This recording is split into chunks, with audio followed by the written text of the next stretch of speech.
பூமி. ஸோ ஜெயம் ரவி நடித்து ரொம்ப நாட்கள் கழித்து ரிலீஸ் ஆகக்கூடிய ஒரு படம். இந்த படம் எடுத்து பார்த்திங்கன்னா ரொம்ப நாட்கள் ஆகிடுச்சு அப்படின்னு சொல்கிறாங்க. ஏறத்தாழ இந்த படத்தை வந்து ரிலீஸ் பண்ணுறதுக்கு நிறைய தடவை ட்ரை பண்ணி முடியாத காரணத்தினால தான் வந்து பார்த்திங்க அப்படின்னா இந்த திரைப்படத்தை ஓடிடியில் வந்து ரிலீஸ் பண்ணியிருக்காங்க. இப்போ ஹாட்ஸ்டாரில் இந்த படம் அவைலபிளாக இருக்குது. இப்போ பூமி இந்த படம் எப்படி இருந்துச்சு அப்படின்னு சொல்லி கேட்டிங்க அப்படின்னா இந்த திரைப்படத்தை வந்து எலாபரேட் பண்ண முடியாது. காரணம், இந்த படம் நல்லா இருக்கா நல்லா இல்லையா அப்படின்னு சொல்கிறதுக்கு முன்னாடி இந்த படத்தை கட்டாயம் எல்லாரும் ஒரு தடவை பார்க்கணும். ஏன்னா வந்து இந்த படத்தை வந்து வடிவமைச்ச விதம் சரியில்லாமல் இருந்திருக்கலாம். என்ன சொல்கிறது, ஏதாவது ஒரு மைனஸ் வந்து ஏதாவது ஒரு படத்தில் வந்து கண்டிப்பாக இருக்க தான் செய்யும். அப்படி வந்து இந்த படத்தை வந்து சரியாகவே எடுக்கல அப்படின்னா கூட எல்லாரும் ஒரு தடவை கட்டாயமாக இந்த படத்தை பார்க்கணும். காரணம், இந்த படத்தோடைய கதை, அவங்க எடுத்திருக்கக்கூடிய அந்த விஷயம் விவசாயம், சோறு. ஸோ விவசாயம் அப்படின்றது வந்து ஒரு சாதாரணமான விஷயம் கிடையாது. ஏன்னா கோவிட் அப்படின்னு சொல்லி லாக்டவுன் சொல்லி ஒன்று போடும்போது நம்ம யாரும் நகை கடைக்கோ டிவி கடைக்கோ இல்லை ஃபோன் கடைக்கோ போல் நம்ம எல்லாரும் போன இடம் மளிகை கடை. ஏன்னா வந்து பார்த்தீங்கன்னா நம்மளால் உணவு மட்டும் இல்லாமல் இருக்கவே முடியாது. நம்ம வண்டிக்கு பெட்ரோல் இல்லைன்னா கூட பரவாயில்ல, நமக்கே சாப்பாடு இல்லை அப்படின்னா ரொம்ப கஷ்டமாக போயிடும். அப்பேற்பட்ட விவசாயத்தோடைய கான்செப்டை எடுத்திருக்காங்க. நம்ம தட்டுக்கு எப்படியாவது சாப்பாடு வந்துடுது இல்லை, அந்த சாப்பாடு எப்படி வருது அப்படின்றத நம்ம எப்பவுமே யோசித்து பார்க்கறதே கிடையாது. அப்படி நம்மளை யோசித்து பார்க்க வைக்கக்கூடிய ஒரு கான்செப்டை தான் அவங்க எடுத்துருக்குறாங்க. அதை எனக்கு தெரிஞ்சு நல்லாவும் பண்ணியிருக்காங்க. இதுக்கு முன்னாடி விவசாயத்தை பற்றி நிறைய படங்கள் வந்துருக்குது. அதில் மாஸ் ஹீரோ மாஸ்லாம் காட்டுவாப்புல. பட் அதெல்லாம் இல்லாமல் நிஜமானுமே விவசாயிகளுக்கு பின்னாடி என்ன நடக்குது, ஏன் விவசாயிங்க போராடுறாங்க, இந்த மாதிரியான நிறைய விஷயங்களை அவங்க எடுத்து காட்டியிருக்காங்க. நான் இந்த வீடியோ பேசிகிட்டு இருக்கேன் இந்த நிமிஷத்துலையும் விவசாயிங்க டெல்லியில் இன்னும் கூட போராடி தான் இருக்காங்க. நிறைய இந்த கோல்கேட் கம்பெனி, பெப்சோடன்ட் கம்பெனிலாம் வந்து பார்த்திங்க அப்படின்னா என்ன சொல்கிறது, பொங்கல் செலிப்ரேஷனை பற்றி சொல்லி விவசாயிகளுக்கு சப்போர்ட் பண்ணுற மாதிரி அவங்களோட ப்ராடக்டை விற்றுட்ருக்காங்க.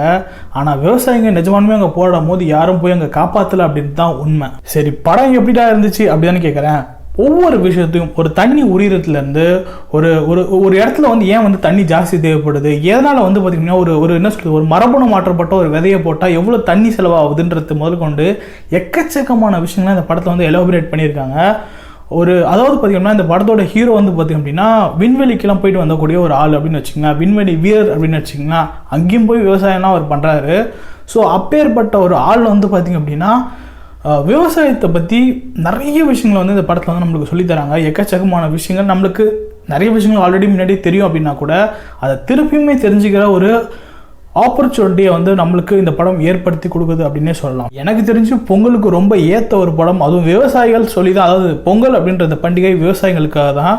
ஸோ அந்த காலகட்டத்தில் இந்த படம் வந்துருக்கிறது உண்மையுமே சூப்பராக இருக்குது. கட்டாயமாக எல்லாரும் முதல்ல இந்த படத்தை பார்க்கணும்.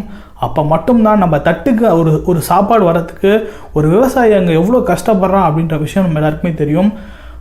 ஆப்வியஸாக இந்த படத்தில் நிறைய மைனஸ் இருக்குது. பட் இருந்தாலுமே கூட வந்து பார்த்திங்க அப்படின்னா இன்னும் இந்த படத்தை கொஞ்சம் பெட்டராக எடுத்துருக்கலாம் அப்படின்றது வந்து என்னோட கருத்து. பட் இருந்தாலுமே வந்து பார்த்திங்க அப்படின்னா சொல்ல வந்த விஷயத்த ரொம்ப பர்ஃபெக்டாக சொல்லியிருக்கிறாங்க. அதில் எந்த வித மிஸ்டேக்ஸும் பண்ணலை. கண்டிப்பாக எல்லோரும் இந்த படத்தை ஒரு தடவை பார்க்கலாம். கண்டிப்பாக எல்லோரும் இந்த படத்தை ஒரு தடவை பாருங்கள். அப்போ மட்டும்தான் அவங்க தட்டுக்கு வரக்கூடிய அந்த சாப்பாட்டில் எவ்வளோ கஷ்டப்பட்டு ஒரு விவசாயி கொண்டு வந்து சேர்க்குறாரு அப்படின்னு புரியும். எவ்வளோ விவசாயிங்க எவ்வளோ கஷ்டப்பட்டுட்டு இருக்காங்கன்னு தெரியும். ஏன்னா வந்து செத்து போகிறது, சூசைட் பண்ணி இறந்து போகிறது அப்படின்றது வந்து ரொம்ப சாதாரணமான விஷயம் கிடையாது. அந்த மாதிரியான ஒரு நிலைக்கு போகணும் அப்படின்னா முழுசாக மனசு உடஞ்சால் மட்டும்தான் அப்படி செய்ய முடியும். ஒரு விவசாயி வந்து பார்த்திங்க அப்படின்னா ஏன் இறந்து போகிறான்னு பார்த்திங்க அப்படின்னா, ஒரு சாதாரணமாக ஒருத்தன் வந்து தற்கொலை பண்ணி இறந்து போகிறான் அப்படின்னா தன்னால் இந்த பூமியில் வாழ முடியாதுன்னு நினச்சி வந்து அவன் இறந்து போகிறான். ஆனால் ஒரு விவசாயி வந்து பார்த்திங்க அப்படின்னா மற்றவங்களுக்கு உணவு கொடுக்க முடியலையே அப்படின்னு சொல்லி இறந்து போகிறான்.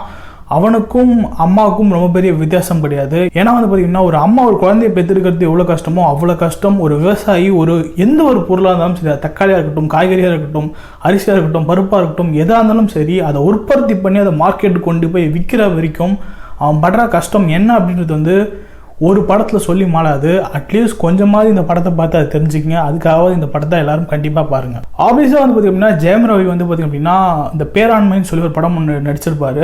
அந்த படத்துக்கு அப்புறம் எனக்கு தெரிஞ்ச ரொம்பவே ஒரு பெட்டரான படமாக இந்த படம் அவருக்கு அமைஞ்சிருக்கும் அப்படின்னே சொல்லலாம். ஏன்னா அந்தளவுக்கு அவரோட ஆக்டிங் பர்ஃபார்மன்ஸ்லாம் ரொம்பவே நல்லா இருந்துச்சு. ரொம்ப நாள் கழிச்சு வந்து ஜெயம் ரவி வந்து ஒரு ஃபுல் ஃப்ளெஜ் ஹீரோவாக இந்த படத்தில் பார்க்கலாம்.